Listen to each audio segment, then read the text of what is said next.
గౌరవ ముఖ్యమంత్రి జగన్మోహన్ రెడ్డి గారి పరిపాలనలో అక్క చెల్లెమ్మలు ఎంతో ఆర్థిక స్వావలంబన దిశగా ఈరోజు వాళ్ళు ఆనందంగా సంతోషంగా ఉన్నారు.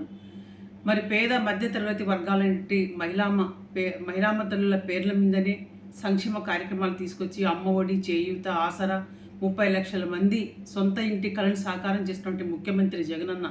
మరి అలాంటి జగనన్న ప్రభుత్వంలో మహిళలు ఎంతో ఆనందంగా మాకు ఈ పథకం వచ్చింది అని చెప్పుకునే స్వాతంత్రాన్ని కూడా చూసి ఓర్చుకోలేక తెలుగుదేశం పార్టీ చంద్రబాబు నాయుడు, మరి తన కొడుకు లోకేష్, తన దత్తపుత్రుడు పవన్ కళ్యాణ్ వాళ్ళ ఐటీడీ సోషల్ మీడియా ద్వారా విపరీతమైనటువంటి ట్రోల్స్ చేస్తూ అసభ్యకరంగా వాళ్ళని పోస్టులు చేస్తూ చాలా దుర్మార్గంగా ప్రవర్తిస్తున్నారు.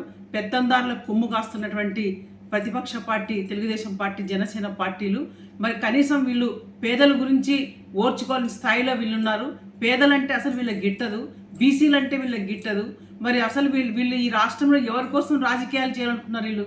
వీళ్ళ పెత్తందారి మనస్తత్వంతో, వీళ్ళ పెత్తందారి పోకడలతో ఈరోజు జగనన్న ప్రభుత్వంలో లబ్ధి పొందుతున్నటువంటి ఎంతోమంది లబ్ధిదారులని ఈరోజు సోషల్ మీడియాలో ట్రోల్ చేస్తూ వాళ్ళ ఆత్మహత్యలు చేసుకునే పరిస్థితికి వీళ్ళు సోషల్ మీడియాలో ట్రోల్ చేస్తున్నారంటే ఎంత దిగజాడు నీచ రాజకీయాలు తెలుగుదేశం పార్టీ, జనసేన పార్టీ చేస్తుందన్నది పేద వర్గాలైనటువంటి మరి బడుగు బలహీన వర్గాలని ప్రజానికం అంతా కూడా దీన్ని గుర్తించి రాబోయే రోజుల్లో వీళ్ళ దుర్మార్గమైన రాజకీయాలకి, వీళ్ళ నీచ రాజకీయాలకి, వీళ్ళ నీచ మనస్తత్వానికి 2024లో ఖచ్చితంగా పేద వర్గాలంతా కూడా బుద్ధి చెప్పాలని కూడా నేను తెలియజేస్తాను.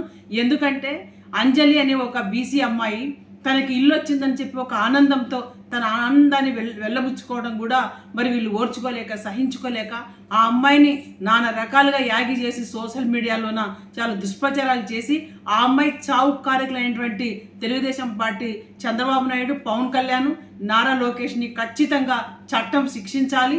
ఇలాంటి వాళ్ళకి రాష్ట్రంలో పుట్టగతులు లేకుండా 2024లో పేద బడుగు బలహీన వర్గాల ప్రజలు, అక్క చెల్లెమ్మలందరూ కూడా అప్రమత్తంగా ఉండి జగనన్న ప్రభుత్వంలో ఎంతో ఆనందంగా, సంతోషంగా ఉన్నటువంటి ప్రజానికమంతా కూడా రాబోయే 2024 ఎన్నికల్లో ఈ పెత్తందారులు కొమ్ము కాస్తున్నటువంటి ఈ పెత్తందారి పార్టీలు ఏవైతే ఉన్నాయో తెలుగుదేశం, జనసేన పార్టీలకి ఖచ్చితంగా బుద్ధి చెప్పాలని చెప్పి కూడా నేను ఆంధ్ర రాష్ట్ర పేద వర్గాలైనటువంటి ఎస్సీ, ఎస్టీ, బీసీ, మైనార్టీ వాళ్ళందరూ కూడా నేను కోరుతానని విజ్ఞప్తి చేస్తున్నాను.